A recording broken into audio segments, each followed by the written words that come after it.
All right, Antichrist Magazine. This is Wouter from Hell Valley High, Dutch band. You asked us to do an interview, and here we go. There's quite a lot of questions, so I'll gonna give it a go.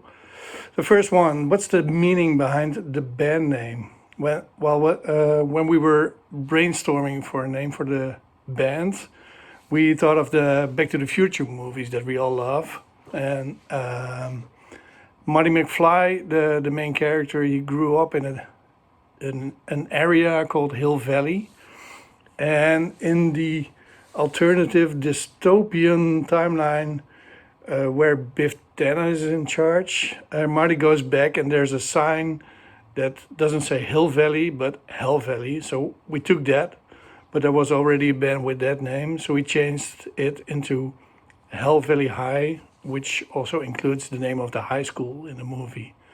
So there you go. Can you tell us a little about Welcome to Hell Valley? Well, that's our debut album. It came out in 2024, last year. We recorded it at the Big Dog Recordings in a little town just outside of Antwerp, Belgium. And all the music was recorded live. So with all of us together in one room for the real life energy that we have. And the album includes our singles, Blameless and Future Nomads, that we released before the album came out. Also includes the third single, and that's the single Clean Slate. And it also includes a really special cover song by an old Dutch band called Shocking Blue. And the song is actually from the 1970s, so it's really old, but we dig it. Dan, can you talk about the lyrics on this release? Well, Mark is the one, our singer is the one who writes the lyrics, and to my opinion, he speaks in tongues. Can you tell us a little bit about the cover art? Certainly. Our guitar player Elko, he's the one who is our, let's say, art director. He bought a couple of designs that really complement each other, and we used all these designs for our releases. So for our singles, for our EP, for the album, and they're all in the same vein, but quite different. And they're a bit dark, and there's lots of really nice details going on, things to discover. And what's really fun is that the design also really works well on t-shirts. And we even added some glitter to the t-shirt that we have now. So if you want to go to our web shop and buy yourself one, do yourself a favor. Next question. How was your experience working with Argonauta Records? Well, it's really good. It's great to be part of this really cool stoner psychedelic heavy rock label. It's run by Jero. He's the main man. He's a really nice Italian guy, and he knows his way around in the heavy rock and stoner scene. And he did a great job helping pressing the vinyl, getting our music on all the online channels. And well, thanks to Argonauta, we also got a lot of reviews and interviews like this one. So it's great. I hope to stay with Argonauta for some time.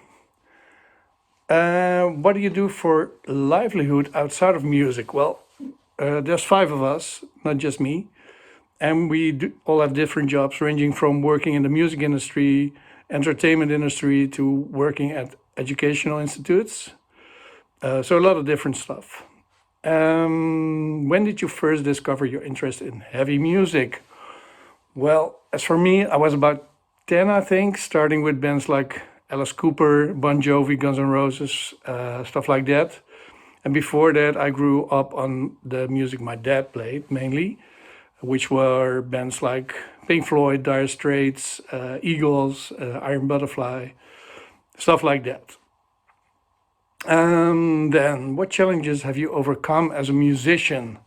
Well, no real challenges, to be honest. I think it took us a lot of hard work and persistence to get where we are right now.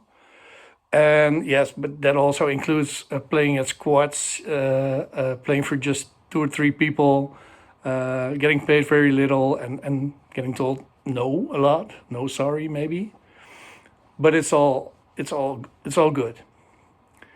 Next question: any non-heavy artists you'd love to collaborate with? Well, in this band we all listen to all sorts of music. We listen to stuff like grindcore, black and death metal, punk rock, stoner, just plain metal, blues, pop, even some dance.